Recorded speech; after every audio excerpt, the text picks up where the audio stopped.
যাদের বয়স 20 থেকে 30 তাদেরকে স্মৃতিকাতর করে দেওয়ার জন্য এই লিরিকটাই যথেষ্ট।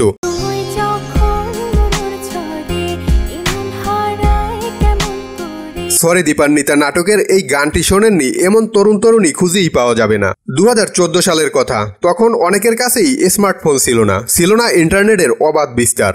সবার বাটন ফোনের মোবাইল ফোল্ডারে এই গানটি থাকতো বিশেষ জায়গা জুড়ে। সে বছর স্বরাজ দেবের চিত্রনাট্য ও পরিচালনায় প্রচার হয়েছিল সরি দীপান্বিতা নাটকটি। তবে এই নাটকের গল্পকে ছাপিয়ে সরি দীপান্বিতা গানটি জায়গা করে নেয় দর্শকদের মনে। প্রায় এক যুগ পার হয়ে গেলেও এতটুকু জনপ্রিয়তা কমেনি সরি দীপান্বিতার। প্রায় এখানে ওখানে বাজতে শোনা যায় এই গানটি।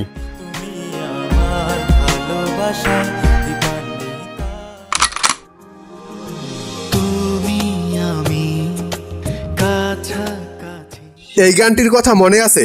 এক জীবন নামক এই গানটি চলিত শতকের অন্যতম শ্রোতাপ্রিয় একটি গান।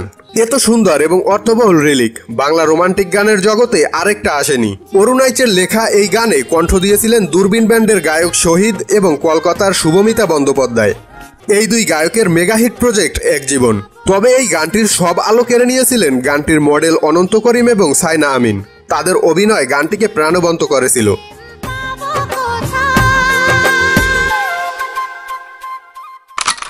অভিনেতা আফরান নিশুকে কে না চিনে, তবে মডেল নিশুকে কয়জনই বা চিনেন? 2012 সালে ইমরান এবং পূজার কণ্ঠে গাওয়া দূরে দূরে গানের মিউজিক ভিডিও দিয়েই আফরান নিশু পরিচিত হয়ে ওঠেন।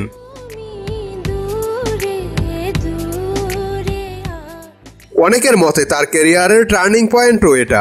দূরে দূরে সেই প্রাণপ্রিয় গানটিও শ্রোতাপ্রিয় হয়ে উঠেছিল, যে ধারাবাহিকতা এখনো বজায় আছে। সময় পেলে ইউটিউবে গানটি সার্চ করেন অনেকেই।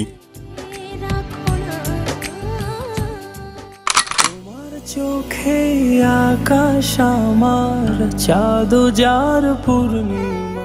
কখনো নিজের ভুলে অজান্তেই এই গানটি গাননি এমন মানুষ হাতে গোনা। প্রিয়তমা শিরোনামের গানটি একসময় সবার মুখে মুখে ঘুরত। আরেফিন রুমি এবং পড়শি একসাথে যত গানে কণ্ঠ দিয়েছেন তার বেশিরভাগ গানই হয়েছে সুপারহিট, বাদ যায়নি এটিও।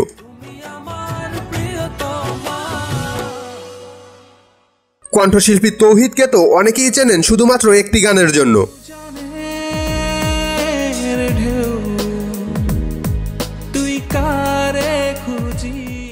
গানটির কথার সাথে তৌসিফের স্নিগ্ধ ও মায়াভরা কণ্ঠ এখনো সবাইকে বিমোহিত করে। এটি ছিল তৌসিফের অন্বেষণ অ্যালবামের একটি গান। যদি জিজ্ঞেস করা হয় মিনার রহমানের গাওয়া সবচেয়ে পছন্দের গান কোনটি, তাহলে বেশিরভাগ মানুষই সাদা সাদা শিরোনামের গানটির কথা বলবেন।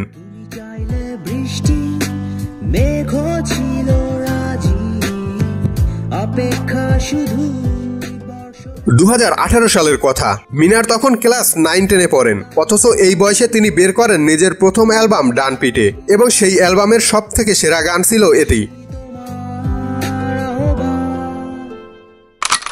এক সময়কার জনপ্রিয় কণ্ঠশিল্পী কাজী শুভর কথা অনেকেই ভুলতে চলেছেন।